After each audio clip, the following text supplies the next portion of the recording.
This is Jay with Digital Hype TV, and today we're reviewing the Samsung NX500.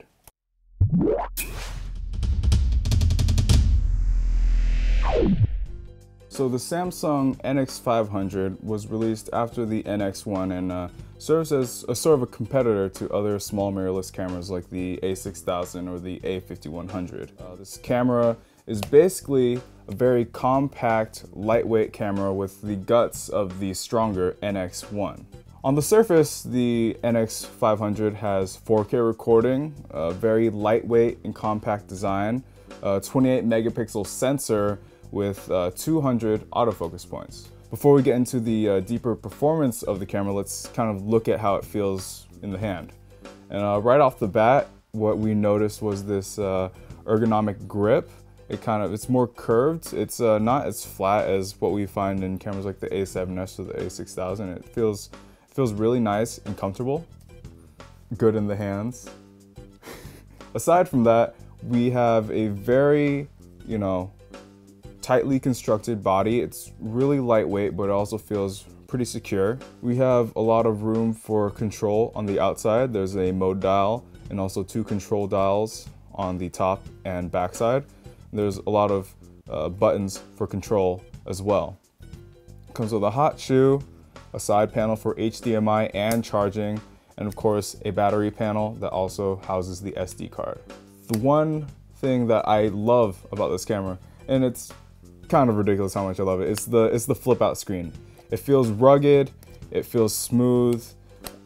Screens on cameras like the A6000 and A7S, they don't necessarily feel weak, but they feel a bit more rigid. And this screen, it feels very much like it's part of the camera rather than just something that's kind of attached to it. It's a Super AM OLED screen. Not really sure what the letters stand for, but more letters is Pro, right? Right? Josh? The display is really nice. It's a little colorful. It's really friendly to look at. There's this drop-down menu right here that allows you to adjust the brightness, tells you your storage level, your battery level, lets you turn on Bluetooth and Wi-Fi. On the main screen, you have all of your settings, your picture size, your drive mode, all that stuff. You can also use it to activate your functions, as well as open up the menu and cycle through that. And the menu is very nice to move through. It's really colorful and almost reminds me of cameras like the C100, where you have the main tabs on the side, and on the main panel you have all your information.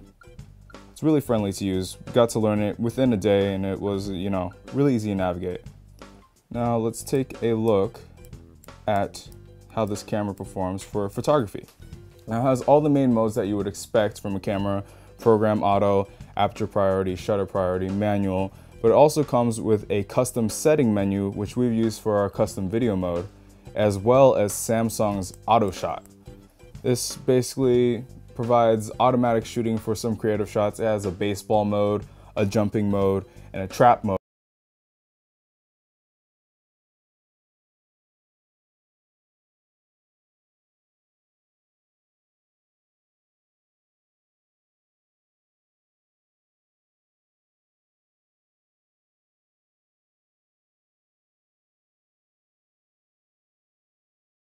Silhouette, multiple exposure. It really offers a lot to people who are wanting to get into photography, or people who kind of understand the basics and want to experiment with the photography a bit more. Aside from the specialty shooting in smart mode, you can open the menu and go to the camera tab, and there's an interval capture option, which basically allows you to capture time lapses. We really love this. It was one of our favorite things to see on the A6000 as a paid app, but if you buy this camera, it comes installed already. As far as we can see, it has all the same functionality as the A6000 time-lapse app. The camera offers custom white balance as well as a one-touch white balance. And within the photo tab, there's also a picture wizard, which is kind of an Instagram built into your camera. This camera has a 6 frames per second burst with RAW and 8 frames per second burst with JPEG, which is pretty nice for a consumer grade camera like this. Right now, this camera has the largest megapixel count out of all the APS-C sensor cameras, and we really want to see if all those megapixels count in the detail when we take some photos later. On the touch screen, there's a little button that enables touch operation. There's touch AF, so you can, whatever you want to focus on, you just, you touch it and it snaps to it. There's also an exposure and focus separation. So if you want to focus on one thing and expose something else, that's really nice. It feels really good in the fingers. You can also assign an autofocus point. You basically tap on the screen, you set your autofocus point, then you hold the shutter down and it captures focus. I think this camera is really, really nice for beginners and just people who don't give a who just want to take an easy photo, who just don't give a I don't want to make fun of our viewers either. And the last touch operation that really applies to photos, the one touch shot, is for people who are lazy as and you just tap on the screen, it takes a photo for you. I'm not sure if this applies to the automatic self shot. We'll just call it selfie mode. It's selfie mode, just face it. But there is a face detect. So there's a normal, we'll see how that works. So it's just normal. It works. There's also, which I find interesting, there's a smile shot, which makes sense. Let's see if that works too, it works. But what we think is really interesting, and I'm not sure how Korean technology has developed this, but there's a wink detection. I want to see, okay, let's see how this.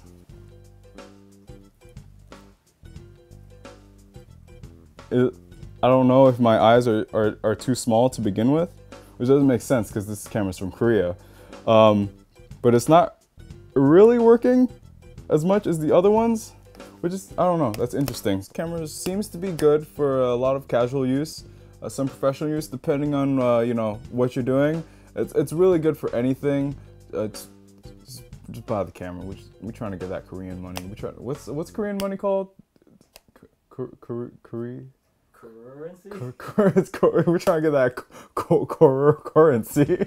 But going on to the video function of this camera, which a lot of people may be interested in. It's a very, very tiny camera. It's an APS-C sensor, but it shoots 4K. The only cameras that can really do that are mirrorless are the Panasonic cameras like the G6 and the G. I'm not even sure if that's true. Just Google that for me. This camera records video in 4K cinema at 24 frames per second, 4K Ultra HD at 30 frames per second, 1080p at 60, 30, 24, and 720 at 120 frames per second. So in terms of video specs, having 4K and the ability to shoot 120 frames per second, although at 720p, is really impressive for a camera of this size. What we think is interesting, this camera supports autofocus during video, and you can actually adjust how responsive the autofocus is and how fast the autofocus shifts. So if you can find a good setting, you can actually let the autofocus run and it'll look a bit more natural than other cameras. You also have a voice option, which I think they could have just called audio. I mean, if you turn voice off, it mutes everything. I mean, there's more noises in the world than the voice. Maybe in Korea it works differently. I've never been there. Maybe there's only voices. There's no music or the sound of wind or the rustling of leaves or love. One thing to note about shooting in 4K or Ultra HD is that it will crop the sensor at about 70%. So you're shooting at 16mm, you shoot 4K, it's gonna look around like 28mm. You won't get as wide as you want to, but that 4K detail is that's what you tell mom about at the end of the day. You proud of me yet, mom? When you're recording, you can set it to pause and resume by pushing the OK button. That's okay for me, I guess. And it starts in autofocus mode, which I'm not really down with because I like manual focus, but I guess this really does show who this camera is designed for, which is perfectly fine. One last thing that you can customize in camera are the custom buttons. There's the AEL button that's right by the power and the EV button that's right above the menu, as well as the trash can. You can customize the AEL and the EV to a lot of the major camera settings, white balance, ISO, all that good stuff, shutter speed, whatever you want to do. Don't get too crazy though. The world's not yours yet. You can go to these custom settings in the key mapping portion of the camera. What we love about the custom button, which kind of allows you to use this camera as more of a professional video camera, is using the one-touch white balance. On a lot of professional video cameras, you can just push one button and then the camera will capture white balance for you. If you set your custom to one touch white balance, you hit the custom button, you hit the shutter, and then you get white balance. It's really, really great if you're trying to match cameras really quickly. Instead of going through all the menus, just hit that button right there. Aside from that, the custom button also has movie standby, which is the default setting, which is really nice. You can just hit it on standby, especially if you're in 4K. It'll show you how the 4K crops, how things will be exposed. It also has one-touch HDR and one-touch RAW, as well as optical preview, but we see those as kind of add-ons more than actual functionality. Now, there's some extra things to note that didn't really fit in those categories that we talked about before. While this camera has a hot shoe mount that would allow you to attach external microphones, the only way that you can get better audio is if you had a recorder. There's no mic jack for this camera, just like the A6000, but Sony did provide a microphone that attached directly to the hot shoe of the A6000, which was great for us. There's also no EVF on this camera, which takes some getting used to if you shoot with DSLRs or even Sony cameras like the A6000, A7S. You're used to an EVF. It just feels more comfortable when you're shooting that way for photography, at least in our experience. One small thing that a lot of people may not notice or even appreciate, but I really liked it, was this kind of tread at the bottom of the tripod mount. It looks like it adds a little bit of friction to provide your camera stability, and I would imagine it allows your tripod mount to last a little bit longer. Some cameras like the NX5 or even the A5100 have been known to have cracked tripod mounts after a while, and it looks like this little tread at the bottom will allow your tripod mount to last a little bit longer.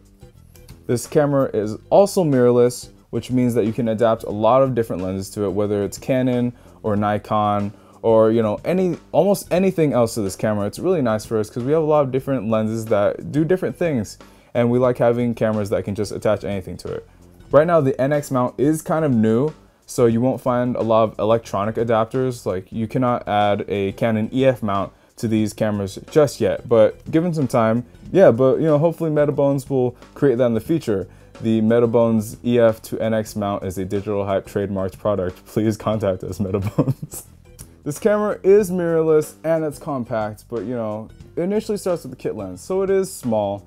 But once you use it more and more and get different lenses, bigger lenses, it really gets really huge and a bit more to handle, just like my rooster.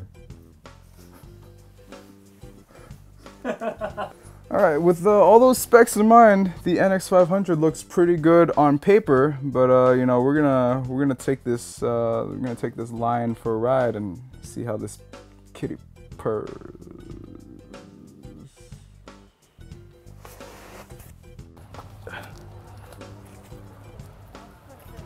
So, 4K means twice the resolution of 1080, which means twice the digital zoom to be creepy, which I think is great.